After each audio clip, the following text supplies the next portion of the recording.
Hello everyone, it's day 35 and today I have April 7, Sunday 2024 newspaper. But I didn't find any important article in the Indian Express newspaper, so I'm following today the Hindu in the digital form. So on in the Hindu, on the science page, there are few important articles which I would like to read. First is about the cracking the mystery of how the chemical origins of life formed. So let us see what this article is about to say.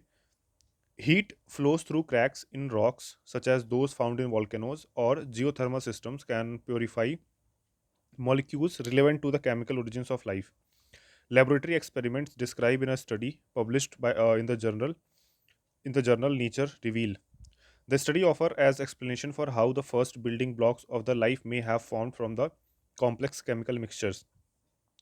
the, the formation of biopolymers and their components was a key moment in the origins of life on the early earth. However, these pathways are hard to replicate in the laboratory. Often the number of byproducts forming from these complex reactions means the formation of biologically relevant building blocks occurs in near negligible amounts.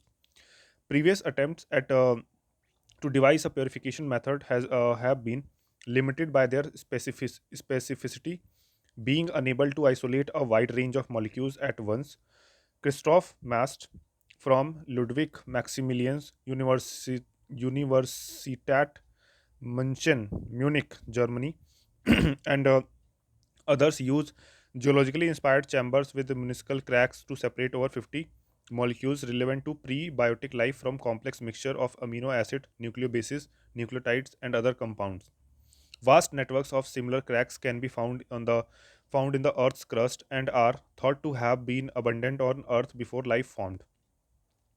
The mixture was filtered along a temperature gradient, which enables the isolation and enrichment of specific molecules owing to slight differences in their molecular structure. The experimental results show that even a moderate temperature difference was sufficient to separate and purify several types of prebiotic molecules, including two amino azoles and amino acids in increasing their concentration by a factor of 10 and 3 orders of magnitude respectively.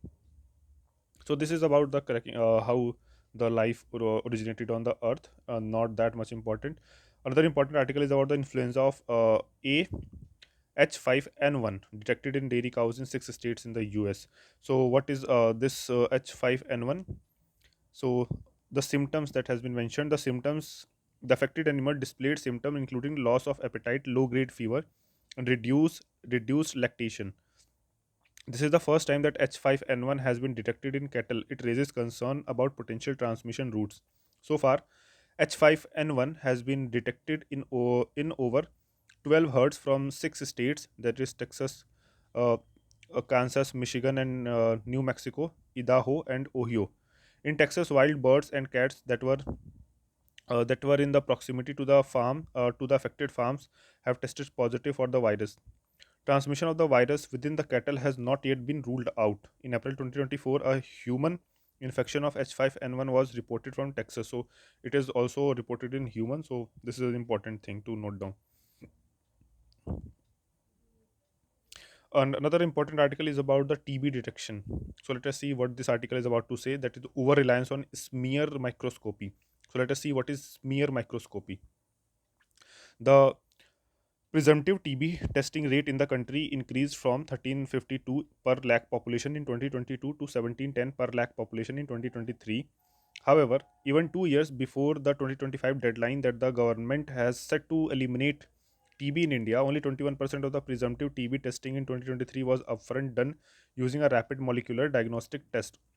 So, um, United Nation, I think, has taken the not United Nation, WHO has taken the deadline of I think 2030 to eliminate the 2027. I don't remember exactly, to eliminate the TB from the world. But India has taken advanced timeline. That is, India has to eliminate the TB from by 2025 from the country.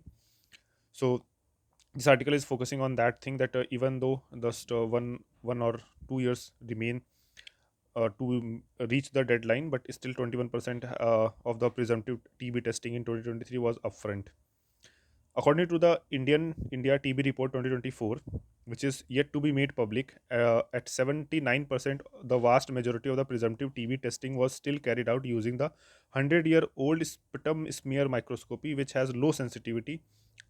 Ironically, compared with 2022, there has actually been a marginal decrease from 23% to 21% in the percentage of presumptive TB testing offered upfront using a molecular test in 2023. The number of molecular testing facilities in the country has increased from 5,019 up in 2022 to 6,496 in 2023. Also, there was a small increase in the rate of molecular testing in 2023 compared with the 2022. The number of rapid molecular tests offered for presumptive TB testing increased from 292.7 per lakh population in 2022 to 358 per lakh population in 2023. However, this has not been reflected in an increase in the proportion of molecular testing last year compared with 2022. India has still a long way to go before it reaches the goal of offering a molecular test upfront to all presumptive TB patients with the nil reliance on smear microscopy. So in 2023, 37.1 lakh 19 lakh lakh patients were offered a CBNAAT test, of which 7.4 lakh were diagnosed with TB, representing a yield of 20%. In the case of TrueNat, of the 31.13 lakh patients who were testing using TrueNat, 3.3 lakh persons were diagnosed with TB, representing a yield of 11%. So, TrueNat is an important term that is being mentioned here. TrueNat, CB, and AAT. So, these are the TB testing techniques. For smear microscopy, of the 1.89 crore person tested, only 5.78 lakh were diagnosed with TB, representing a yield of just 3%. So, what is smear microscopy? The National Strategic Plan 2017 to 2025 wanted to reduce the number of presumptive TB patients who are offered sputum smear microscopy from over 9.1 million in 2015 to 5.1 million in 2023, while increasing the number of molecular tests from 40,000 in 2015 to over 14.7 million in 2023. However, as per the India TB report in 2023, India was far from reaching the ambitious target set by NSP, that is National Strategic Plan, which was to be formulated from 2017 to 2025. The over reliance on smear microscopy has continued in 2023, with 79% of presumptive TB cases detected using smear microscopy and just 21% cases detected using a molecular test. The revised National Strategic Plan 2020 to 2025 has raised the bar even higher for precision test to be used for initial diagnosis. 4 years after the launch of the revised NSP, India is nowhere near meeting the targets. One of the main objectives of the revised NSP 2020 to 2025 is the early detection of presumptive TB cases. It clearly says there should be a prompt diagnosis using highly sensitive diagnostic test for detecting presumptive TB cases at the first point of contact, both in the private and public sectors. Universal drug susceptibility testing in all drug sensitive TB cases is crucial for early identification of the drug resistance TB. The revised NSP 2020 to 2025 clearly states that NTEP should provide universal access to drug resistance testing. However, in 2023, the proportion of notified TB patients offered drug susceptibility testing was just 58%, as against target of 98% in the absence of drug susceptibility testing. It is not possible to ascertain drug resistance cases and offer them suitable MDR TB medicine, that is multi drug resistance TB.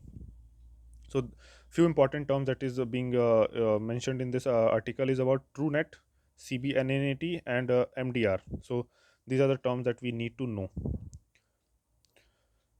There is one important article about the solar power rules that has been newly formed. So, will new solar power rules boost production? So, this is the headline of the article. So, what is the approved model and manufacturer of solar photovoltaic modules order? The story so far. To incentivize India's solar module manufacturing industry, the Ministry of New and Renewable Energy has brought into effect from April 1 an executive order. The approval approved models and manufacturers of solar photovoltaic modules requirement of for compulsory registration order 2019. So what is the context of the executive order? This order was first issued by the Ministry of New and Renewable Energy in 2019 and requires makers of solar modules to voluntarily submit to an inspection of their manufacturing facilities by the National Institute of Solar Energy, a ministry affiliated body. Being on the list as an approved manufacturing facility certifies a company as a legitimate manufacturer of solar panels and not a mere importer or assembler. This became necessary because India's solar industry, its claim of indigenousness notwithstanding, is heavily reliant on imports of cheaper and comparable quality solar modules from China. Modules are multiple solar panels joined together. Solar panels are an assembly of solar cells. Despite being among the top manufacturers in the world and a commitment to scale solar installation fourfold by 2030, local production of these cells and modules is much below demand.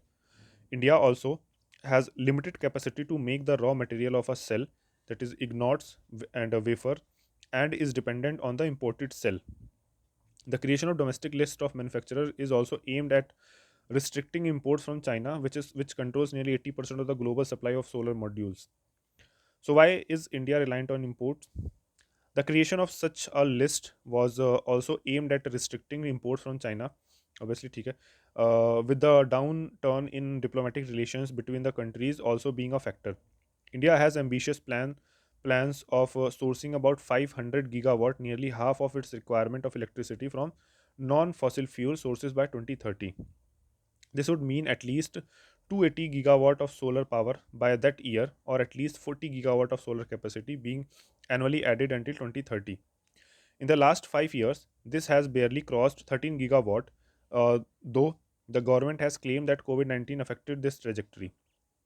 The difficulty is that meeting the targets require many more solar panels and component cells that India's domestic industry can supply. If the list is voluntary, who pay to be on it? The major advantage of being on the list is eligibility to compete for tenders issued by the government for its flagship solar energy programs. This includes, among others, the recently announced PM Surya Ghar Muft Bijli Yojana.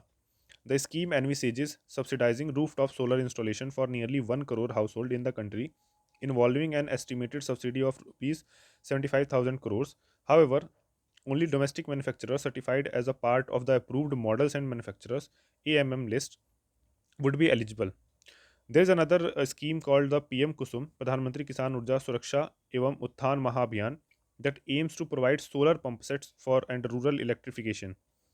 For manufacturers to be eligible to provide components under the scheme, they have to certified as genuine local manufacturers.